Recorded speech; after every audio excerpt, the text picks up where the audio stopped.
Hello, beautiful people. Welcome to August. This is a Divine Feminine energetic update for the now and this month. As always, take what resonates, let whatever doesn't float on by like the wind.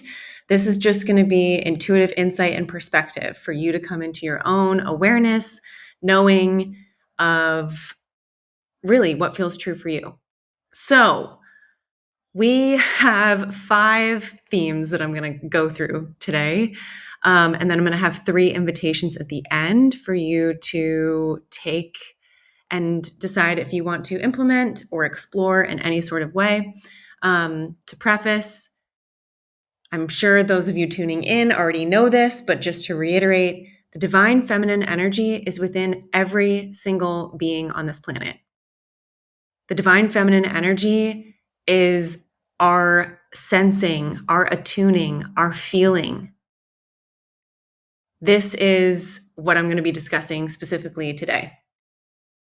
Of course, if you do resonate as being a twin flame on the twin flame journey, and if you are interested in seeing these intuitive perspectives from the lens of either you being the divine feminine expression in that experience, or tuning into this being the divine masculine, regardless, you still have divine feminine energy within you. Every single living being on this planet does.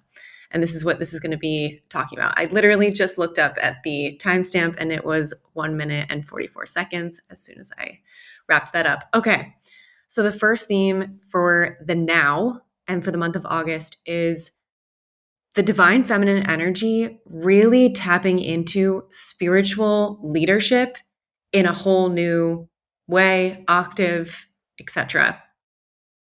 I don't know if anyone has been sensing this, but specifically since the 7/7 portal energies in July, there was this kind of hum frequency, this hum vibration around the feminine shifting and elevating in their own expansion relating to spiritual leadership, spiritual stewardship. And the earth is doing the same thing in her dynamic divine feminine expression. So it kind of went from this like hum to now being a louder vibration. So I'm recording this on August 1st. This now period is really, we are now in what some call the Lionsgate portal. We are in a different energetic invitation, and spiritual leadership from the divine feminine specifically is paramount right now. And spiritual leadership really begins with a healthy connection and relationship to your inner feminine full spectrum essence. The goddess, the dweebette, the dork, the wild fool, the focused priestess, the aspects of you that are strong and gentle, tender and fierce, and precise and open. This is about being comfortable, being dynamic, being adaptable, and being comfortable blowing up boxes of all sorts. And this goes even between like divine feminine energetic connections with one another. I'm going to get to this in a later topic, but we have got to stop comparing ourselves. We have got to stop comparing our unique expression of divine feminine energy from anyone else's.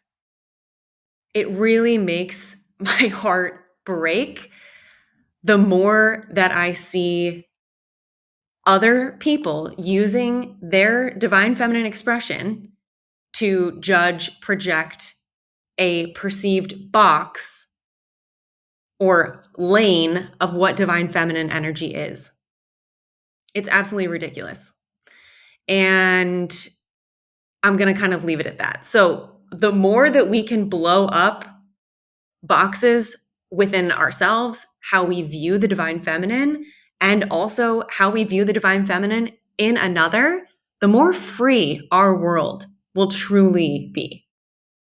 The more lighthearted and joyful our world will be. We have got to stop comparing and judging. There are so many agendas that I think the divine feminine has compassion for, that the divine masculine energy within all of us is also navigating during these times.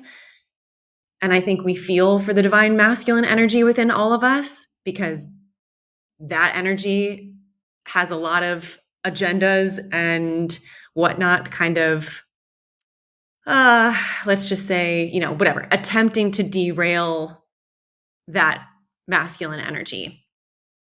But I don't think the divine feminine within each of us is willing to look at how the divine feminine is treating other divine feminines, and how there are other very different agendas specifically going after your comparison, going after and harnessing that kind of judgment energy for certain things on this planet to keep going.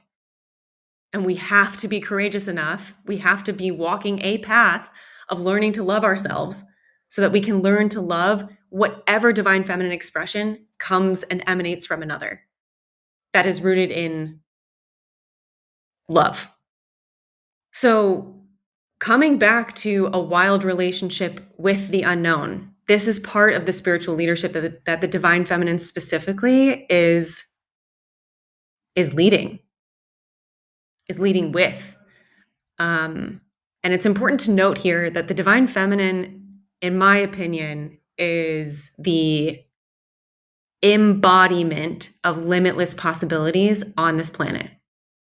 Literally, the infinite possibilities in the womb. And energetically, that is within every single being on this planet. Okay, number 2. There's still going to be this interesting period, especially I would say the front half of August feels pretty energetically intense. And there's other invitations to clear, purge, transmute, and almost allow the shedding of your skin to come off. Because we are in the last month before eclipse season. We are in the last month before September, being a 9-month in numerology, which is illumination, closure, completion, release. And we're also in a 9-year. So the next month is amplified. Very much so. And eclipses start September 7th. So this month, yes, we have Lionsgate. Yes, we have a lot of things happening this month. A potent full moon in Aquarius happening. We have a beautiful new moon in Virgo. Please harness these next couple of weeks before the tsunami that feels like September. And that can involve, you may have already been feeling like you've been clearing a lot, releasing a lot. This could be physically. There's been a lot of body stuff. The divine feminine energy has been sensing, attuning to, and noticing the wisdom that's in the cells of the body, and how, whether that's, certain desires to move differently, eat differently, socialize differently, connect to spirit differently, connect to nature differently. Like you're beginning to really follow those nudges and allowing the divine feminine to guide you. You don't have to know the answers.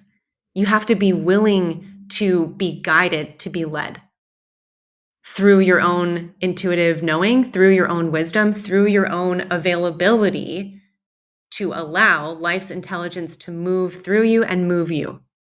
And this is also a certain way of being a heart-led being. A couple of more things on this. So, we are in the year of the snake, and snakes are so fascinating. We have so much to learn from this power animal this year. And what I find interesting is that I think for a lot of us, there is this energy of growth, stabilization, shedding, stabilization, growth, stabilization. It's kind of this interesting, we're stabilizing in between the phases of growth, shedding, and release. And I think it's important, and how this year is kind of meant to flow, because 2026 is going to be a whole different ball game. Truly, it's going to be a whole different human game, human experience. So, like, what moment of this are you in as we head into Lionsgate, as we're in it right now, basically? Like, where are you in that cycle, per se? And if you can invite in more shedding, this is a beautiful time to do that before next month, which may gently, hopefully, hit us like a whack-a-mole, because we can't predict what is going to unfold. I mean, I don't even know. I'm curious how people are even planning beyond the end of 2025, because I don't think we have any idea what is coming. And I think I am deepening more and more and more into the present moment, while holding my vision for what I am creating next year and what I desire to, but it's in a different way than before. Anyway, there is an also energy of like, yeah, this like death to your old world, to the old world that you were a part of, while also not like feeling almost fully in a new world. It's not really like a rebirth energy. It's like, oh, but I'm also over here. So there may be a feeling of like sometimes being in this old world and spending time and space to close and complete that. This also could just be, yeah, older versions of you that still feel true and that are with you in this new world, and then older versions of you that are not authentic and not feeling true. Those can be released, because I'm going to talk about authenticity in a second, but specifically next month with these eclipses, anything inauthentic to you, your energetic codex and frequency, will be plucked out.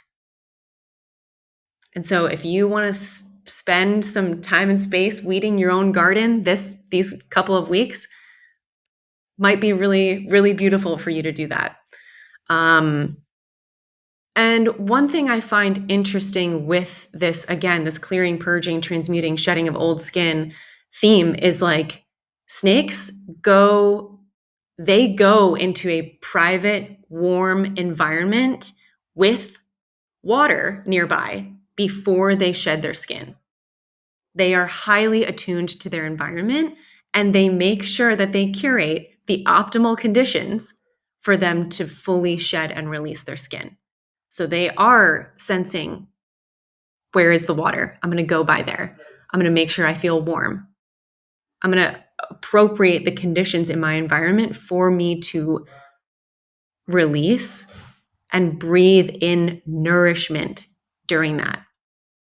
And what continues to happen in Palestine is a whole thing, but what I think is very interesting around what that is illuminating for every being on this planet is, where are we malnourishing ourselves and each other? Specifically malnourishment. And the wrapping up of this topic is, how are you nourishing yourself before, during, and after the release?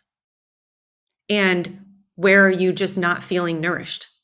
And how can you nourish yourself, or like pray for that nourishment for yourself, for the world, for our communities, for each other?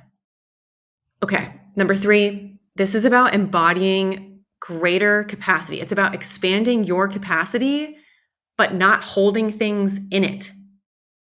It's about being open, allowing your capacity to expand so that things can flow, not so things that get caught. Not that you're holding everyone else's baggage and luggage and all that kind of stuff. It's no, like, I'm expanding my capacity in my divine feminine expression, in my own embodied version of spiritual leadership. And I'm not holding, I am allowing. And what are the areas that I am holding things? What am I carrying? What am I carrying that is not mine? This really is a time about sharing ourselves without losing ourselves. And I think we do that imperfectly. But I think it is a journey that we need to put in some devotion towards, of like, how do you share yourself without losing yourself as the divine feminine energy within you? Because holding a greater capacity this month is going to allow for these ancient and enduring energies that are rising up out of the libraries of light within this planet to move into your body, move into your auric field, and move into, your oversoul, your cosmic selves. And it's also a time of, like, with this expanded capacity, again, the unknown, the infinite liminal abyss that is the sacral chakra. It is a time of learning what wisdom is actually within you. Full stop. Lionsgate, which again we are in right now, is a stellar invitation to anchor you in total confidence who you are. Yes, Leo season. Yes, amazing. Leo energies that all of us can harness. But this is about, like, really understanding on a cellular level that you have nothing to prove and nothing to persuade, nothing to convince other people anything, including anything about you. This is about deep embodied worthiness, while also holding that you are on an evolution journey and you're constantly growing and you're constantly learning. Okay, number 4, this I share more about because it is a big one for this month in the monthly video I do for my community. If you're interested in community, check it out. The monthly video that I just did for the month of August shares more context on all of these, but specifically this one and the next one. So this is a month of your voice. Words, spoken word. Specifically beyond just throat chakra. It's more than that. This is about your voice, your mouth, your spoken word, your intention, and the ownership of your voice, your content, and your creations. The AI situation is a whole thing, but I have seen more people literally steal other people's words verbatim. I've had this happen to me as well. Like, content, I get it. Like, we've been in years now. That's not anything new, of people taking other people's content, people taking other people's creations, people, whether it's someone creating a course off of whatever. I mean, it has happened. It's not anything new. But I have seen a uptick in that very recently, which is so disheartening because we already have AI doing their own version of that. And now, human to human, I mean it's wild. The people are ruthless sometimes with this stuff in particular, and shameless, it seems, because I just keep hearing other stories. I have my own experiences, and it is just, it's almost immediate too. Which, I think there's an undercurrent of lack and scarcity that these people, entities moving through these people, are moving that kind of behavior.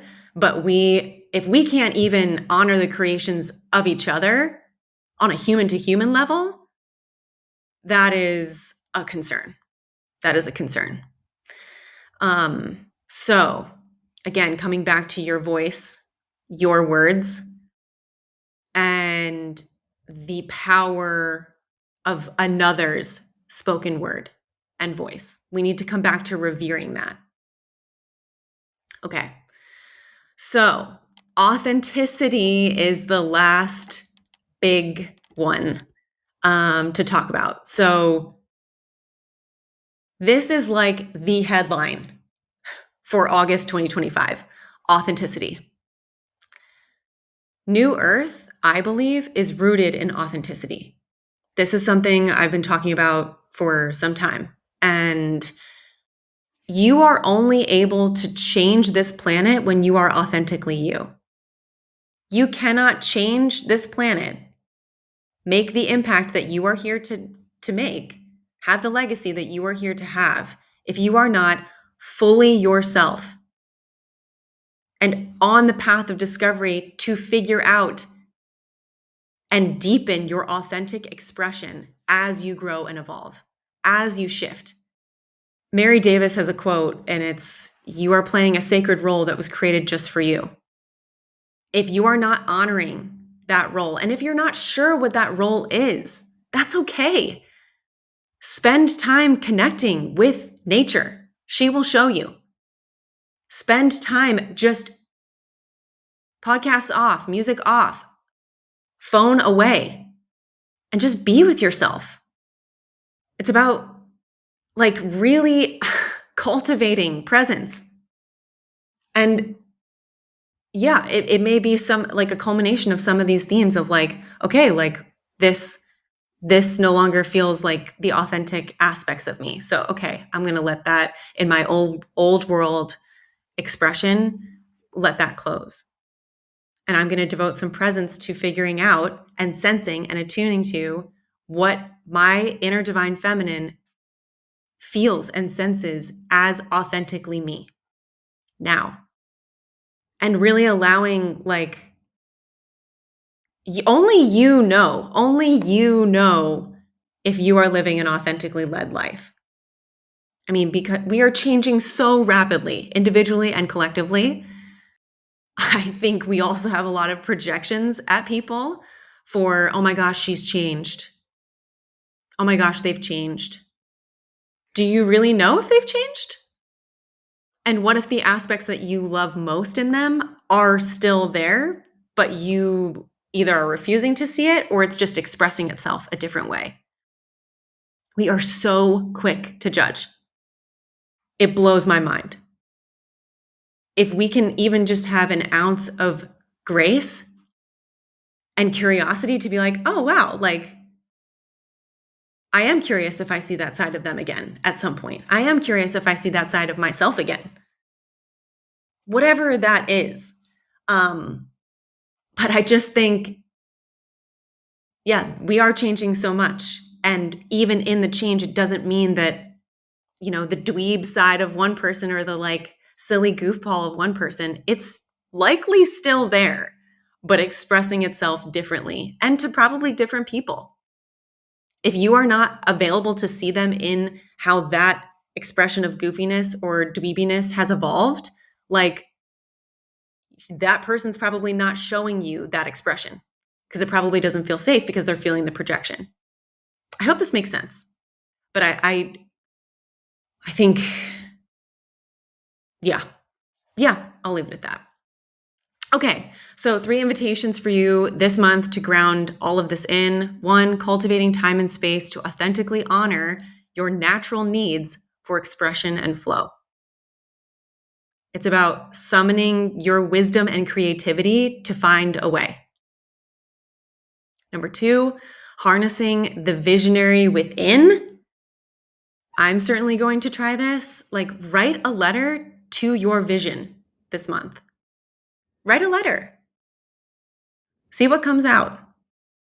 A beautiful crystal to work with this month is, I don't even know if I'm going to say this correctly, is chrysocolla crystal. It's kind of like a blue-green crystal. You can also energetically work with this crystal. You don't have to physically have it in your environment, but this is like a huge empowerment mineral ally crystal of feminine energies in all of us. It's also a crystal that's highly attuned to and connected to Earth's consciousness. So, one of my favorites. So if so yeah, we're really just heading into this month. This is a journey into your free, authentic self. If you desire support with this, I have a very exciting Divine Feminine Spiritual Leadership cohort happening in autumn of this year. The link is below for you to find out more. But if you're interested in community, I also have community, and one-on-one sessions are also around if you desire more private, intimate support in Zoom. Okay, I'm sending you so much love. Enjoy your August, and let me know how this lands for you. If there are other things that you feel would be nourishing or supportive for me to share or discuss during these times, like, please let me know. That would be very, very helpful. Okay, lots of love.